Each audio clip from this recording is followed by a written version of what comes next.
जी अस्सलाम वालेकुम। हमारे पास बहुत ही खूबसूरत सिंगल स्टोरी एक कनाल का हाउस फॉर सेल के लिए आ रहा है। क्या ज़बरदस्त इसमें फीचर्स हैं, लॉन है, इसमें बैक पे भी साइड पे भी सारा वॉक थ्रू एरिया है, सारे फ्रूट्स के पौधे लगे हुए हैं, वेजिटेबल्स लगे हुए हैं, 3 बेडरूम्स हैं अटैच वॉशरूम के साथ, टीवी लॉन्च है, ड्राइंग रूम में आपके पास स्टोर है और सिंगल स्टोरी हाउस है। 50 इसका फ्रंट है, 112 इसकी डेप्थ है, बिग पोर्च है, आपके पास 2-3 गाड़ियाँ पार्क हो सकती हैं और ये चारों तरफ पे आपके पास लॉन है। अब ये आपको अंदर से भी दिखाऊंगा। बहुत ज़बरदस्त प्रॉपर्टी है और ऑनर बिल्ट हाउस है, 2024 की कंस्ट्रक्शन है। ये देखिए सारा आपके पास वॉक थ्रू एरिया है।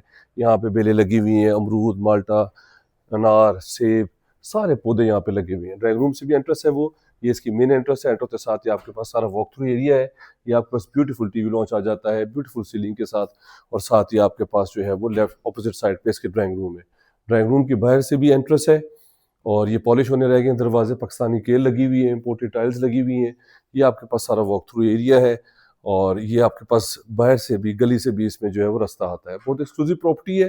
3.5 करोड़ इसकी फाइनल प्राइस है। अगर आप इस तरह की प्रॉपर्टी में इंटरेस्टेड है, मेरे नंबर पे कॉल कर लें। अगर आपने कंप्लीट वीडियो देखनी है तो यूट्यूब चैनल सब्सक्राइब कर लें, उसमें इस घर की कंप्लीट इन्फॉर्मेशन है। 3.5 करोड़ रुपए इसकी डिमांड है। अगर आप इंटरेस्टेड है, मेरे नंबर पे कॉल कर लें, चैनल को सब्सक्राइब कर लें।